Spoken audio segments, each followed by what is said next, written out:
Senhor senador Paim, eu vou falar de hoje de juros dos bancos, que não são baixos, né? E nem tão pouco, não são poucos.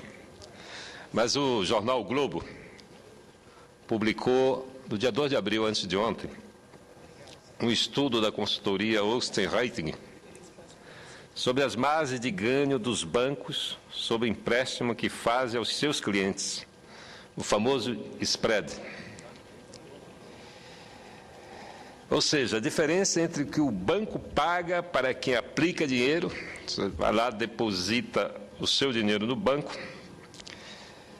e que o banco cobra quando alguém pede dinheiro emprestado do banco. Eu vou dar um exemplo para tentar, porque é uma operação que as pessoas têm alguma dificuldade de entender. E eu vou dar um exemplo. Se o banco pega dinheiro emprestado de uma pessoa pagando uma taxa de juros de 1% ao mês, esse é um exemplo hipotético. E em seguida, ele empresta este mesmo dinheiro a outra pessoa, uma taxa de juros de 3% ao mês. A diferença de 2% é o chamado spread bancário. Ainda que o estudo trate apenas de números, na verdade, ele revela a relação que o setor financeiro tem com o restante da sociedade brasileira. Tanto no caso de pessoas jurídicas, empresários do setor industrial, comercial, serviços, setor público, quanto de pessoas físicas, você, eu e qualquer um. O estudo constatou,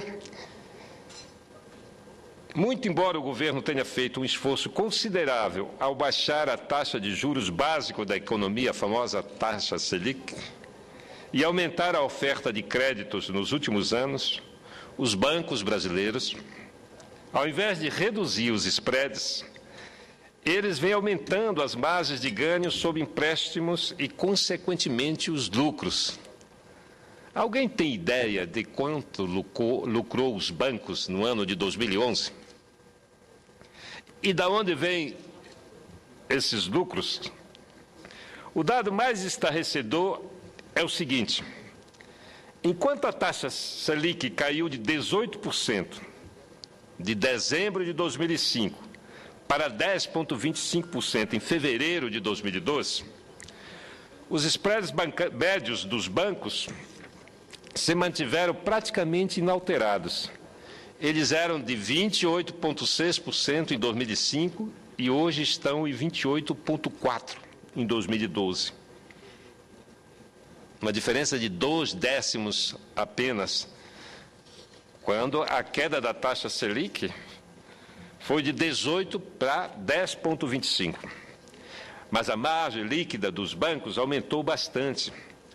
Ela passou de 29,64 em 2005 para 32,73 em 2012.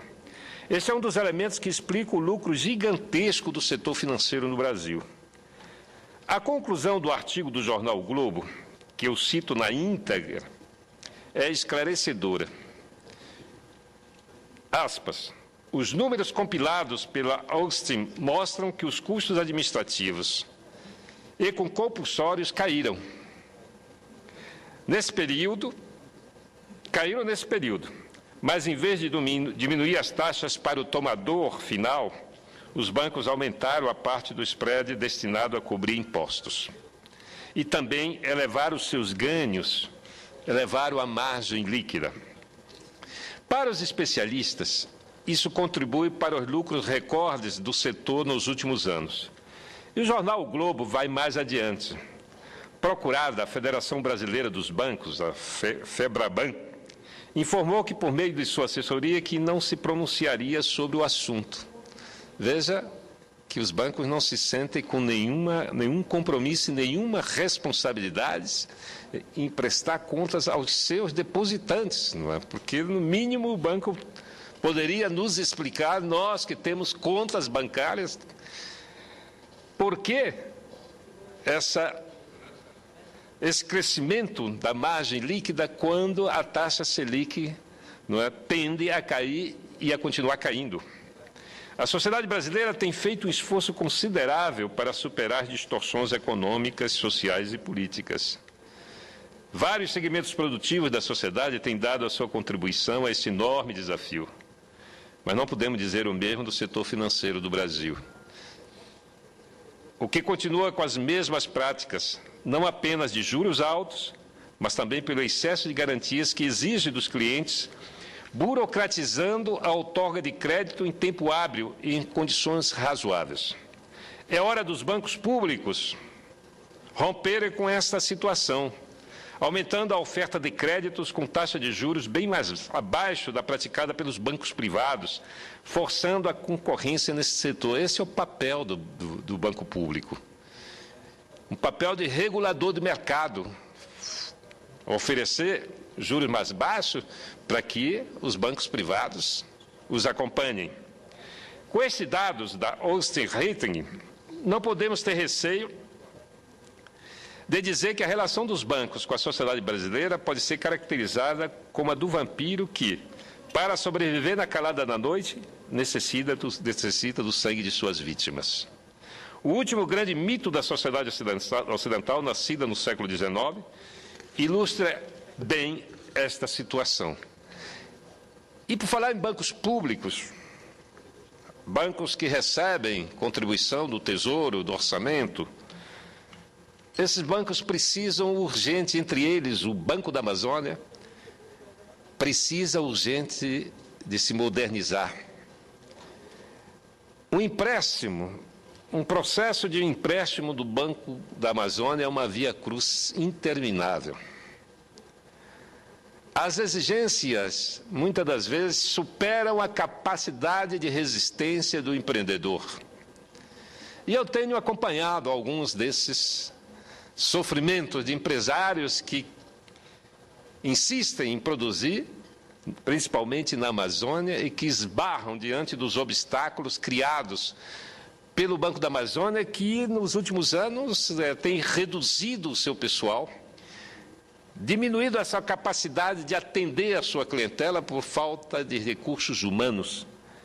É evidente que, se nós não temos gente, o banco dispensa anualmente centenas de trabalhadores e não contrata novos, não está havendo a reposição desses trabalhadores, e os serviços do banco pioram a cada ano, e é para lá que vai o Fundo Constitucional do Norte, que é um aporte de bilhões de reais a cada ano, e uma parcela significativa desse dinheiro não entra na produção, não é emprestado para dinamizar a economia. Portanto, o BASA, sendo o banco da minha região, precisa urgentemente ou me responder que eu não tenho razão, explicar de público como é feito, dar transparência às suas operações de créditos com recursos orçamentários do Fundo Constitucional do Norte e modernizar definitivamente seus mecanismos de atendimento ao público em geral e, em particular, aos empreendedores da Amazônia. Senhor presidente, eu desejo a Vossa Excelência, a todos os senadores e senadoras, aos telespectadores da TV Senado e da Rádio Senado, ao povo do meu Amapá, uma feliz Páscoa. Uma Páscoa com a família, uma Páscoa de paz e de felicidade em cada lar desse país. Muito obrigado.